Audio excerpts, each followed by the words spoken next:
We're back. We're live once again. This is Wrestle News 365. Hope everyone is doing very well. AEW Revolution has just gone off the air a few minutes ago at the Crypto.com arena in Los Angeles, California. What do we think about that show? Where do we start? Where do we start when it comes to that show? I would say, in terms of my overall opinion, that is... It may be kind of almost sums up maybe AEW to an extent at the moment, and what I mean by that, and I don't even necessarily mean that as like a total negative or anything like that towards AEW.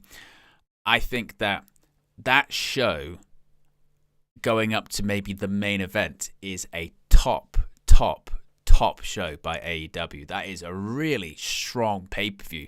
I think you've got 3 or 4 matches there that are legitimately match of the year contenders. I think you had a period in that show where the final 4 matches, 3 of them are 5-star match of the year candidates with incredible matches, incredible finishes, incredible moments, and a crowd that absolutely ate up everything that they did. And yet the show finishes on a main event that people knew wasn't going to be a great main event, but they thought, well, they must be going with this as the main event because it's got like an angle. There's something that they're trying to achieve here, and just a really, really, really, really flat main event with kind of even weirder direction coming out, which kind of sort of, I suppose, does sum up AEW to an extent at the moment. But we'll go through all of the matches as mentioned. For the large majority of this show, it's an absolute terrific pay-per-view with just a main event that was very weak, with a finish that was I think people will be very, not frustrated by, but just head-scratching, confused by, and wondering, like with a lot of things with the Death Riders, what is the bigger picture here? But let's get into it because, again, it's a stacked card, it's a stacked show. We begin with MJF versus Hangman Adam Page. Hangman Page defeating MJF in the opener. Feels like a lifetime ago that this match actually happened at this point. But Hangman gets the victory. Obviously, he's on this sort of redeeming path. It was a great match. And the thing is, I'm going to say this pretty much for every match, maybe apart from the main event, or maybe there's a couple in there. But fantastic match. The story that they told was that Hangman... it really had the match kind of won and sewed up fairly early, but MJF then starts to attack Hangman's shoulder. As you can see in that picture there, Hangman's now got a haircut. He's got a bit shorter hair. He's got a bit of a different look as he's evolving into a different version of Hangman. He's still got the sort of edge of having sort of that of when he was the heel, but he's trying to take that over into being the babyface now in AEW. But Hangman had it largely wrapped up early on, and then what happened? He hurt his shoulder. MJF then continuously goes after his shoulder again and again and again and again to keep working over it, trying hitting, salt of the earth, try hitting all of this stuff to keep working over his shoulder so it can prevent the buckshot lariat. In the end, it's not enough. Hangman, as you can see there, there's hurt his shoulder. In the end, it's not enough. Hangman Page eventually does get the victory, does defeat MJF, and it was a great opener. It was what you would expect from 2 of AEW's biggest names. I mean, I noticed that Taz made mention of this on commentary, and I think maybe that was kind of the point. And this was kind of maybe the recurring theme throughout this show that, these were 2 names that were on AEW's first show. Actually, they were involved in that casino battle royal back at Double or Nothing in 2019, and the fans liked them because of that. That screen grab there, that one, the finish started with Hangman Page hitting the Angel's Wings on MJF, and you could tell maybe that Hangman isn't totally used to using that as his finish or as a move leading into his finish, because he squished, and I mean squished, MJF's face into the canvas for that. It was positively brutal, absolutely brutal, but Hangman gets the victory. As for where they go out of this one, I don't really know. I don't know if they'll continue the feud, move into something else. I really don't know. And I think this is maybe a bit of a wider problem with MJF, perhaps at the moment, which is, where does he kind of go out of it? Where does he kind of go out of this? Who does he feud with next? Where does he go next? I don't know. Hangman, it feels like there's a path back to the AEW World Championship, and I suppose, the Young Bucks are expected back soon. There's always the Elite storyline that he can, circle back to, so I guess that makes sense. But yeah, it was I don't know where they go with that one, but Hangman gets the victory in an opener that I thought was very good. We move on next to the TBS Championship match. Mercedes Moné is still the AEW TBS champion. Now, there was a bit of concern for Momo Watanabe, who of course was defeated by Moné in this. According to Shawn Ross Sapp, Fightful Select, Watanabe was carried to the back after her match. There is a fear that she was injured. If you notice that the crowd was a little bit distracted at this point, that's because there was a fight in the crowd going on. I think this probably actually happened. I think this probably happened later on in the show too, maybe in the main event, that there was going to be there was a fight, because at one point in the main event you could see the crowd got distracted again, so they were a bit, I think, confused as to really what was going on. But you know what was really interesting about this match? So I thought after a really fantastic opener, I thought this is going to be a difficult spot for Mercedes and Momo here. They're going to struggle to get the crowd on the side. It's going to be flat. They're going to be a bit like, they're going to be quiet, sitting on their hands. But credit to them. The opening stages of this one I thought were a bit sloppy, were a bit flat, and I did have some concerns. But credit to both of them, because they laid it in. They were stiff as anything. There were some real kicks to the face and some real stiff moves. I'll give a lot of credit to Mercedes, because there's one point in the match, we'll probably see it soon, where Momo's meant to be doing these kicks probably to about here, about chest height, but she miscalculates one of them, and she kicked Mercedes, I mean flush in the jaw, and you could tell it rocked her. And actually they went to the finish not long after that. To be fair, now that might have always been the plan, but they went to the finish pretty quickly, so maybe that was just a little bit, again, just rocked her just enough to be like, okay, right, let's go to the finish there, because yeah, it was a rough kick. But Moné gets the victory as expected, and I don't think anyone expected her to drop the championship to Momo Watanabe, but it was a good match. I will give credit. Like I said, it started slow and the crowd were very quiet for it, but towards the end, that's the kick right there that you can see gets her right on the jaw, sort of here, and yeah, it was a stiff kick. So interesting to hear that Momo actually might be the one injured coming out of that, but no surprise that Mercedes gets the victory. I think most people expected that, but a match that, as it went on, I did think got better and better, so I'll give them both credit to that. Next, we had the number one contenders match. We have a new number one contender for the AEW World Championship. His name is Swerve Strickland. Now, this is when we got into the period of the show where, again, I'm going to say this about pretty much all these matches. It was a fantastic match. This was a strange match. And the reason I say it's a strange match, one, because Swerve Strickland had this entrance with the guy on the drums that really did not fit his entrance theme. But also, this was a very celebrity-influenced match. And what I mean by this, and you will see this shortly in these screen grabs from this contest, is SNL alumni. I've been in several films as well. Leslie Jones was at ringside, clearly cheering on Swerve Strickland, to the point that she was sweating profusely and wiping her face with a towel, and at one point I thought was going to jump the barricade and rush the ring to maybe attack Ricochet or something. It was madness. Now, they played the story where there was some miscalculations between Swerve and Prince Nana, which you can see there, and this led to Nana actually leaving. And I had kind of predicted maybe Nana was going to turn on Swerve heading into this match. That didn't happen. So Swerve's left to go at it alone, and there were several near falls and near moments, and you thought, is Ricochet going to get the victory? Because that's Leslie Jones there. She was literally wiping her face with sweat. She was cheering that loudly. And several points, they were using the hard cam, and literally, she was almost jumping over the barricade. It's wild how into this match Leslie Jones was at ringside. It was nuts.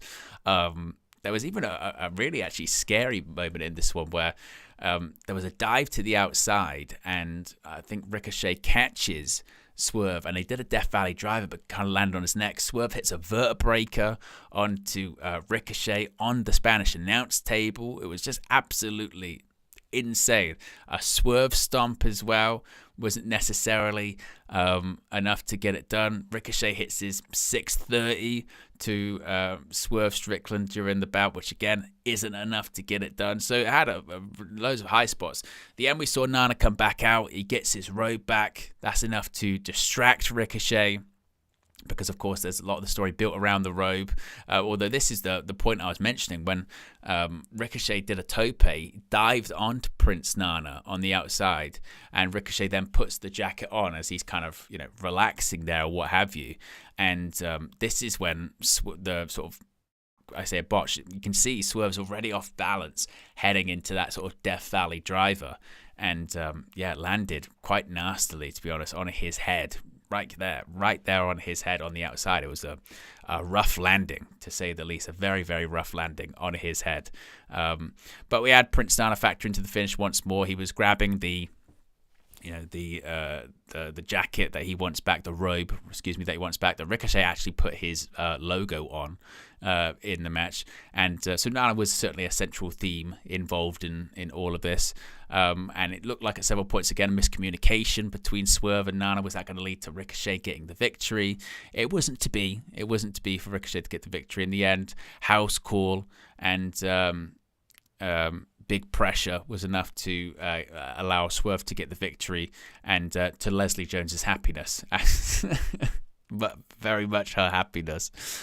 So Swerve becomes the number one contender for the AEW World Championship. And now we know, coming out of this, it looks like we might have Swerve versus Moxley for the AEW World Championship at AEW Dynasty.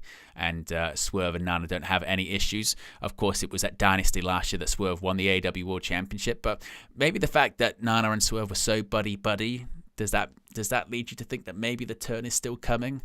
It is pro wrestling after all. I think anything's possible. Anything's possible with that one. Next up, we had the AEW Continental Championship on the line.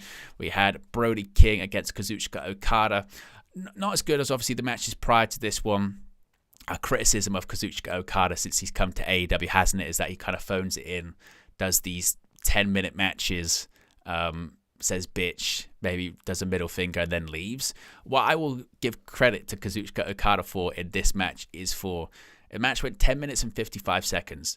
For 10 minutes and 55 seconds, Kazuchika Okada got the living hell beaten out of him by Brody King. And I'll give him credit for that, because Okada, I don't know how Okada was sort of busted open here, but Brody King did these chops again and again and again and again. His chest was bright red.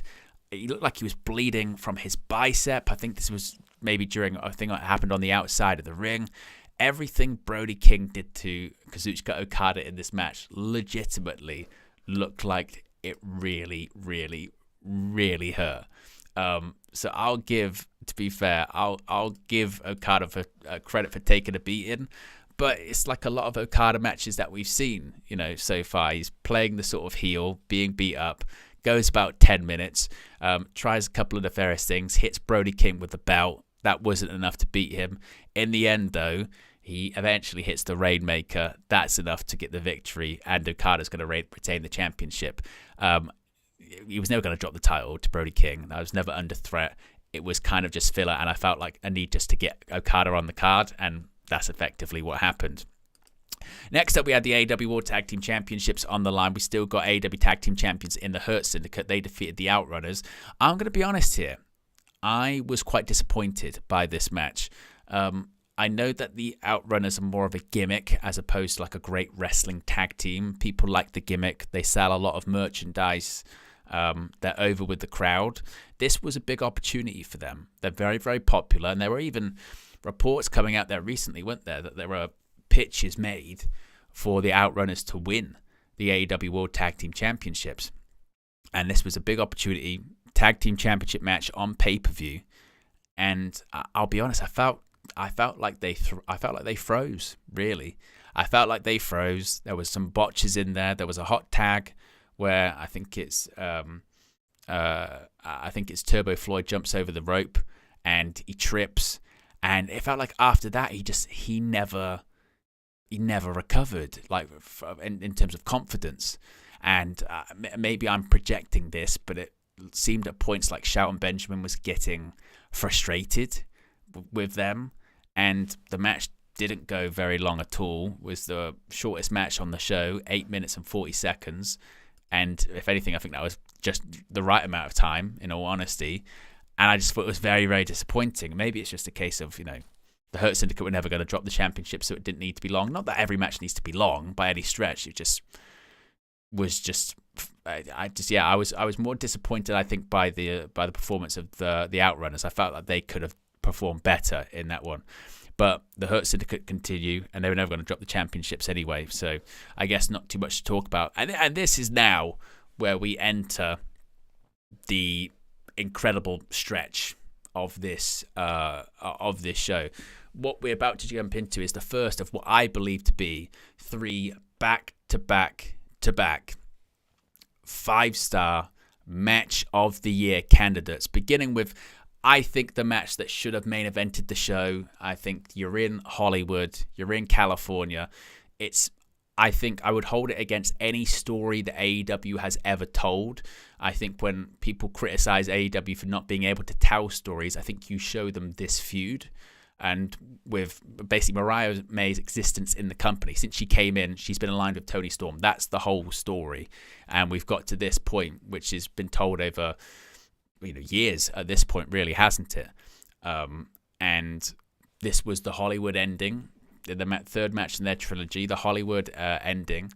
And I thought it was spectacular. It's a death match, really. Hollywood is Falls Count Anywhere. It's a death match. And maybe you could make a criticism that this show maybe featured a bit too much death match stuff in the sort of 3 matches. But this was, when it comes to a women's match, we have seen some violent and bloody women's matches in AEW. I think about Britt Baker with the bleeding. I think about the Lights Out match. I think about the street fight that happened on Rampage. But you'll see shortly, Timeless Toni Storm bled buckets in this match. Absolute buckets. It was violent. It had everything. It had glass. It had spots off the stage. It had just, you name it. And I think that it should have main evented the show. I think, especially with the main event that we did see, that match could have been middle of the card and nobody would have cared. This is, I think, where AEW needs to focus on their wins. Their wins is that they've told a fantastic story with these two. And this could have been that kind of, here, you say we can't tell stories, look at this, we did this for years. You say that our women's division isn't great, look at this, we've got women main event and pay-per-views and tearing the house down. That's what this could have been. And it was a 5-star match. The only crime involved is that it's not the main event.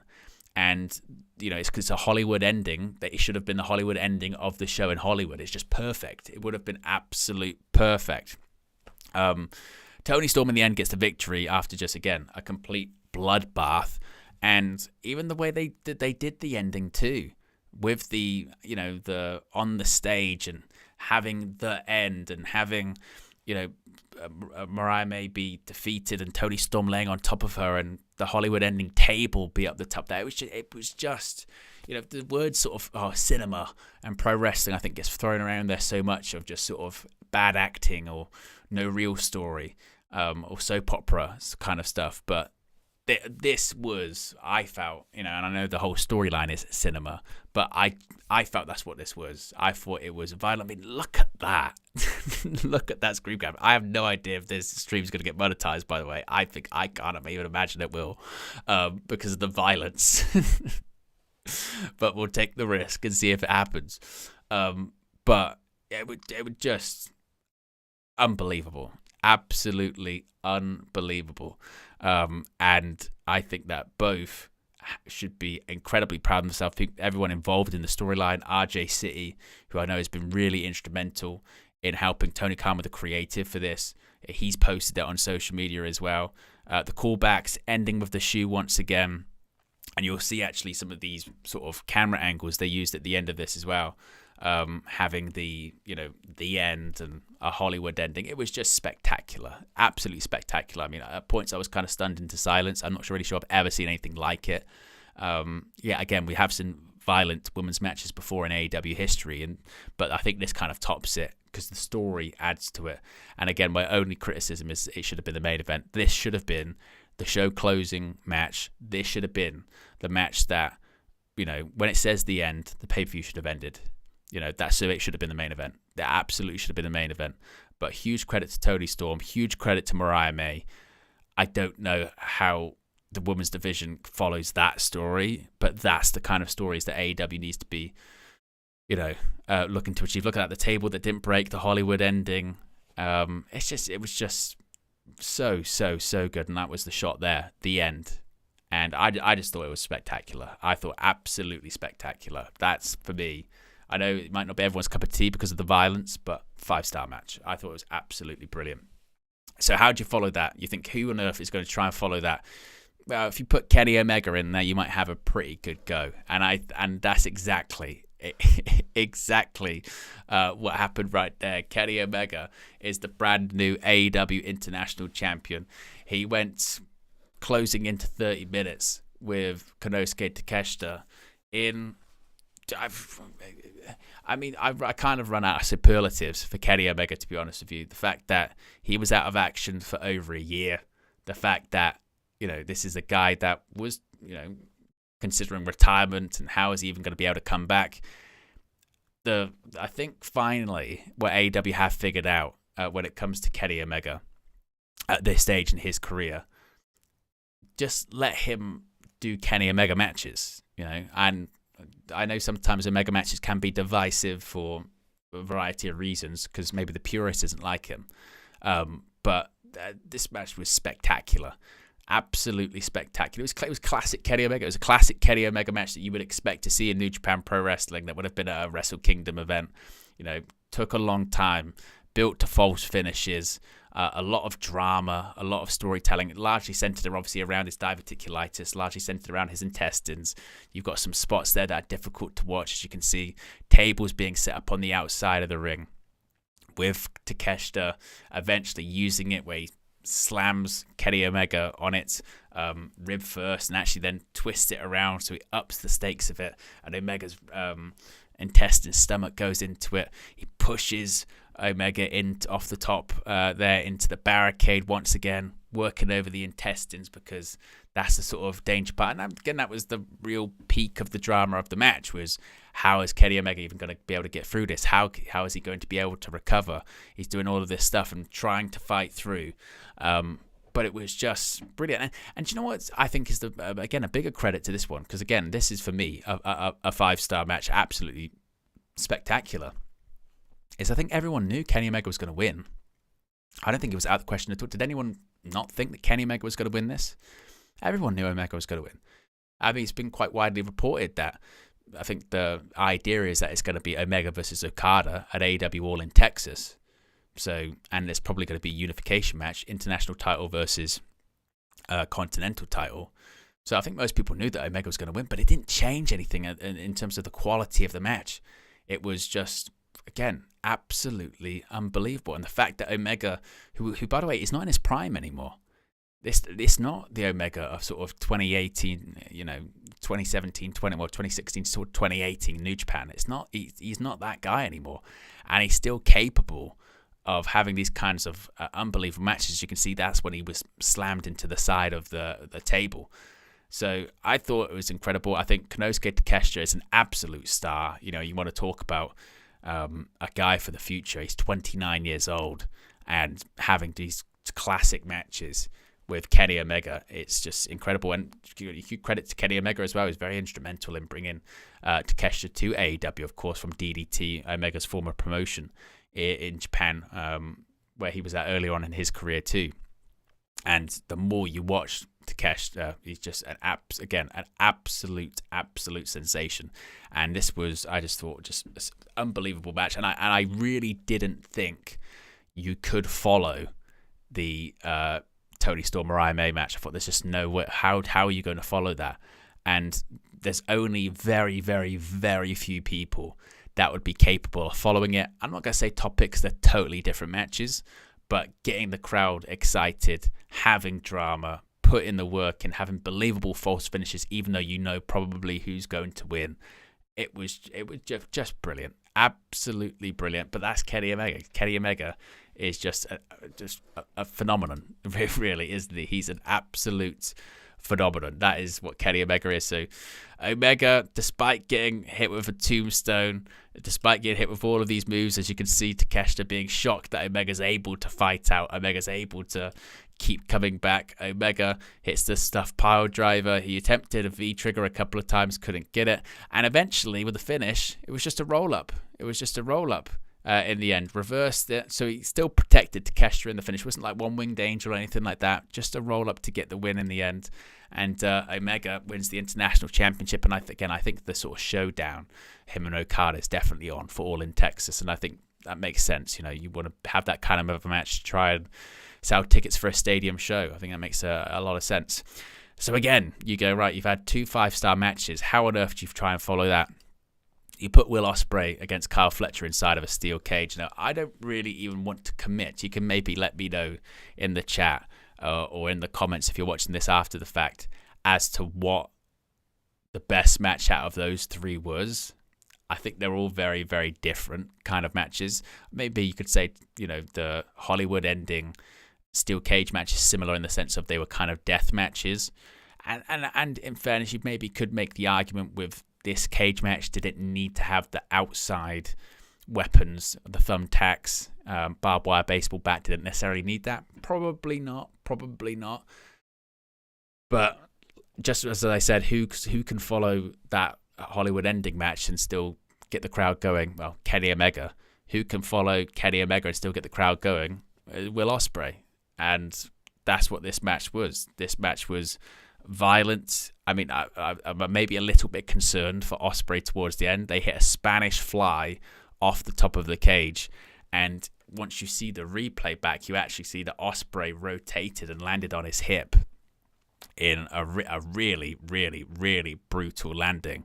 I think that in terms of Will Ospreay, we know that he's a star. We know he's a big name for AEW, gets a great reaction, has great matches. Throughout all of this, it's been very clear, isn't it? They've been trying their best, AEW, to try and elevate Kyle Fletcher, try and have a homegrown star, if you will, someone that hasn't really touched WWE that they can build up. And I think in the early days of AEW, that was what was really good about the promotion. That you had these sort of younger stars that hadn't gone to WWE, and they gave them time and they turned them into something and they felt fresh. Kyle Fletcher's 26 years old. The fact that Kyle Fletcher's 26 years old and having the matches that he's having is pretty incredible, to be fair. Probably still had a bit to go in terms of, character, promos, what have you, but that's why he's with Don Callis.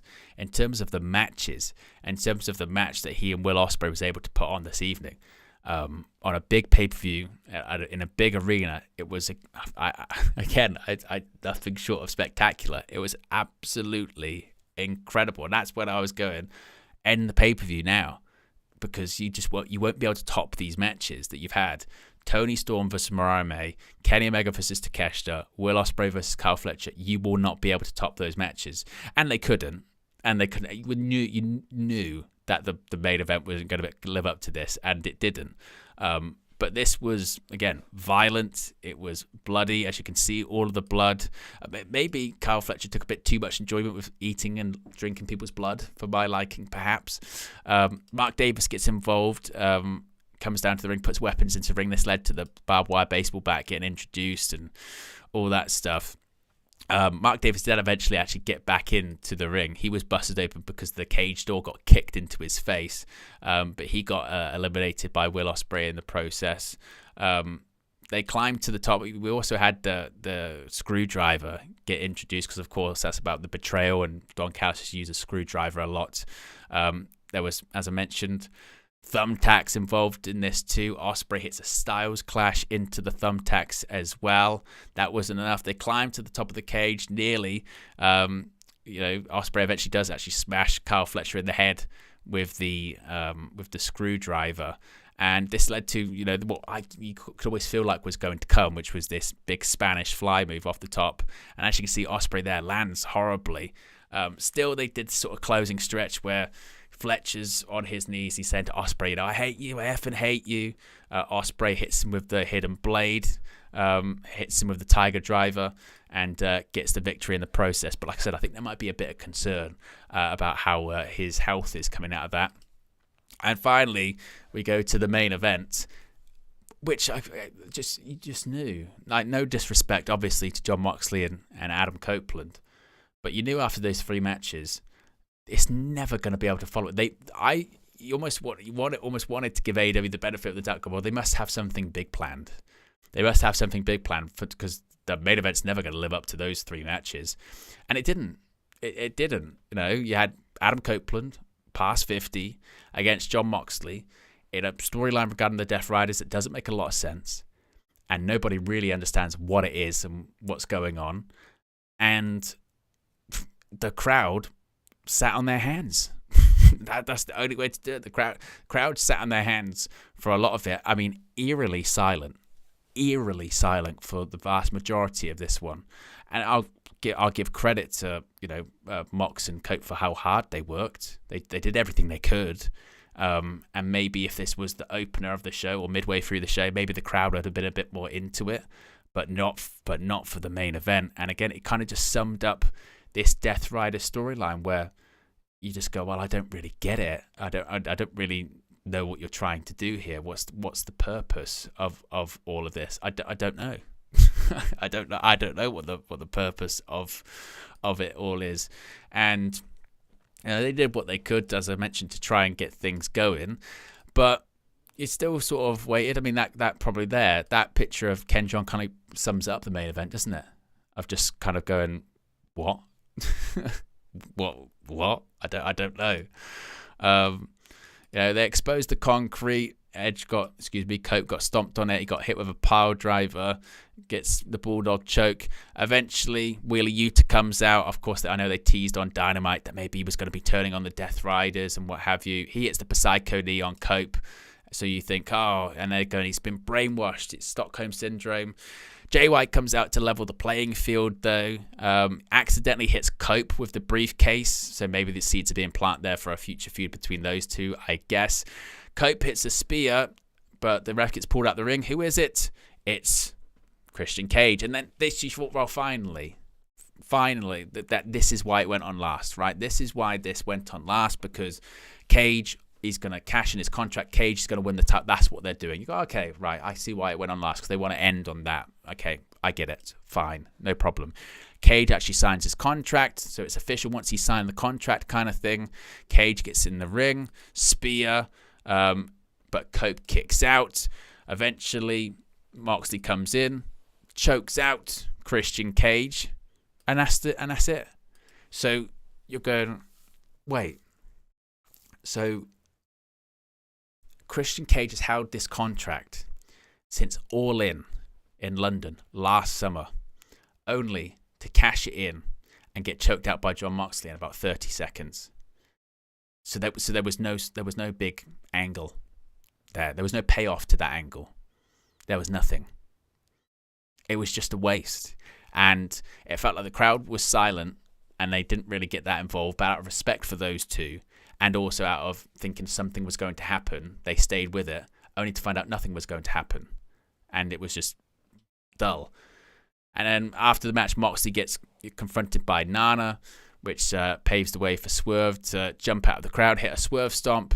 And obviously this is setting up that I think Swerve's going to be facing Moxley probably at Dynasty, as I mentioned. That'll be the main event of that show. But yeah, it just 3 5-star match of the year candidates.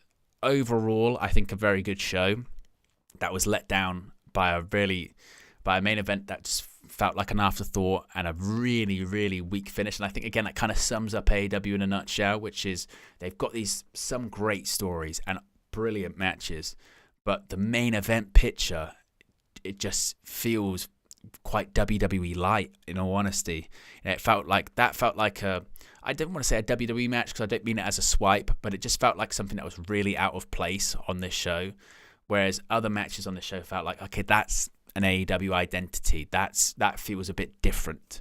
That you wouldn't maybe necessarily see in another company. You would see that in AEW. This ending just felt very off-brand, or maybe now too close to the brand, if that makes sense. But again, some of the matches on this show I thought were absolutely spectacular, and for me, I just think it should have been Tony Storm Mariah May main event in that. I can't give you a good reason as to why it didn't. I just thought it was brilliant. So there you go, guys. That is AEW Revolution for you. Big up to Abraham in the chat as well, with a very nice comment here. Says, let me go, just put that here. It says, I just want to say thank you for your videos. They're the best to catch up on the world of wrestling. Appreciate content. Appreciate you, Abraham. Really appreciate that. Appreciate everyone that's tuned in this evening. Appreciate everyone that's enjoying the videos. As I mentioned, daily news videos will be going out, continuing tomorrow. Also, we're doing these countdown videos now, which is not so much opinionated stuff. It's still just more kind of hypothetical stuff, kind of putting out there so you guys can talk about it in the comment section a bit more. And obviously we're going to be doing a lot more watch alongs and post shows as well, particularly this month with the shows of Raw and SmackDown being in Europe, being a good time for myself. So appreciate everyone that's tuned in this evening, and I'll be back tomorrow with more content. I'm out of here. Peace.